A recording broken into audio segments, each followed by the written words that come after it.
Right, another lens review. This is on a Canon L-series lens. This is the 200mm f2.8L Series 2 ultrasonic focus. Size, nice lens. Has a limiter in the focus.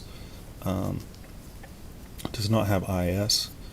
A stunning piece of glass. See there. There we go.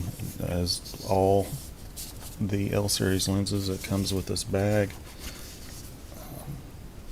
and of course the caps and a hood. This hood is massive. I don't know if you see that. Actually, I did some test shots without the lens hood, and saw if I got any lens flare outside, and I didn't, so I don't use this at all. So you're fine without it. I don't know why they include these bags with all of them. I never use them. Maybe some people do, but I never use them. I'd rather just save 20 bucks and take it off the price. And I don't know how much it costs to make those bags. Anyway, so how much is this? It is just under $800 on B&H, brand new. You can find it used for about $100, less than that. Let's see, the filter size here is 72mm. The closest focusing distance, how close can you get? Just under 5 feet, 5.9 feet. Why would you get this instead of the 70 to 200mm L series? Because it's cheaper. It's $800. The 7200 IS version is $2,400, so almost 3 times as much as this. Also, this is a lot lighter. This comes in at 1.7 pounds, which isn't light, but it's light considering the 7200 IS, which is 3.3 pounds. So this is like half the weight. And if you're shooting something handheld, it really takes a toll on your arm when you add the camera weight in as well. This is sharp, very sharp. The zoom, if you compare them, this is a little bit sharper than that zoom, that 70 to 200. Why did I buy this minus the price and all that? Because when I use a zoom, I find myself either on one end or the other, meaning if I had that lens, I'd find myself at 70 or 200. I don't use the zoom in between there a lot.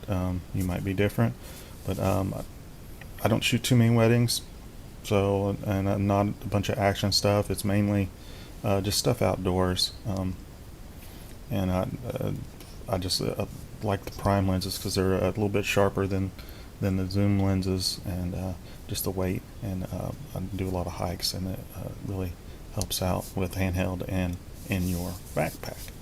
So I'm gonna have some image samples at the end that will be straight out of camera, so you could kind of take a look at those and judge for yourself. But before I'm buying a lens, I'll read some reviews and stuff, but I'll also go on to Flickr. If you haven't been on Flickr, it's a really good site. You go on there and you join the groups, or just kind of browse around. Those groups, they'll have one for each different lens that you're looking on. You could just do a search and find them, and then search through that page, and all the pictures on those groups will be taken with the lens, so you could get kind of examples of what stuff looks like from whatever you shoot. Basically, you scroll through there. I mean, I mostly do nature type stuff, but there'll be some portraits and stuff like that. So this is good for portraits. It's kind of an all-around lens as far as at this long focal length. Portraits, any sort of nature, wildlife type stuff. It's not a 400, but it will get some of those ones closer up. It's actually, I've got another lens review. Did I do that? Maybe I didn't. But if you have the Canon EF 135 f2, this is a real similar build, and plus it's black, and it's not like the 70 to 200 is that white color, so this kind of blends in. So I'm going to put it on my camera now so you can see what it looks like on a camera. This is just the Canon 60D. So there's the how big it is, and you can see here with the lens hood, like I said, it's pretty massive. This is an EF lens, so it'll fit on any of the Canon DSLRs, the crop sensor, and the full frame cameras. So there you go. Like I said, here's some image samples, but I've got plenty of other reviews on here, so check out my other reviews on Canon products, and also subscribe. Might have some other stuff on there if you like. Thanks a lot.